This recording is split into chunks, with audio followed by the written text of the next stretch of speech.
முருகா உன் குணம் தன்னை அறிந்து கொண்டேன் உன் முத்தான தத்துவம். ஓ முருகா போற்றி. என் செல்லமே, உன்னுடைய முருகப்பெருமான் அப்பா ராஜ அலங்காரத்தில் உன்னை தேடி வந்திருக்கின்றேன். இப்பொழுதே நீ புரிந்து கொள்ள வேண்டாமா? உன்னுடைய வாழ்க்கையில் கூடிய விரைவில் நல்லது நடக்கப் போகிறது என்று தினமும் உன்னிடம் பேச இந்த பதிவின் மூலியமாக வந்து கொண்டே இருக்கின்றேன். என் செல்ல பிரியமே, ஆனால் என்னை அலட்சியம் செய்து விடுகிறாயே. ஏன் உனக்கு எம்மேல் இவ்வளவு கோபம்? என் பதிவை முழுவதுமாக கேட்க மாட்டாயா?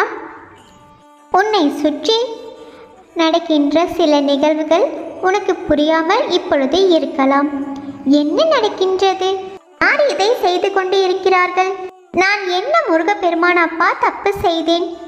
இப்பொழுதே குழம்பி போய் தவித்து கொண்டு இருக்கின்றாய்.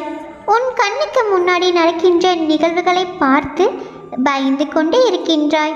ஆனால் நான் உன்னுடைய கண்ணுக்கு தெரியாமல், ஏன் உனக்கே தெரியாமல் உன்னை சுற்றி நடக்கின்ற எல்லாத்தையும் பார்த்து கொண்டுதான் இருக்கின்றேன். என் செல்லமே, என் பிள்ளையை சுற்றி பின்னிட்டு இருக்கின்ற அந்த மாய வலையை நான் அலட்சியமாக விட்டுவிட மாட்டேன்.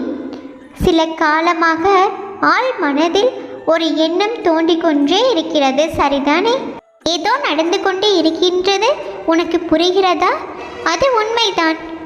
உன்னை சுற்றி மாய வலைகள் பின்னிக் கொண்டு இருக்கின்றது. உன்னை சுற்றி இருக்கும் சில சூழ்ச்சிகள் நடந்து கொண்டு இருக்கிறது. ஆனால் நீ எதுக்காகவும் பயப்பட தேவையே இல்லை. உனக்கு முன்னாடியும் பின்னாடியும் உன்னை சுற்றி வளைத்து கொண்டு இருக்கிறது முருகப்பெருமான் அப்பா நான் தான்.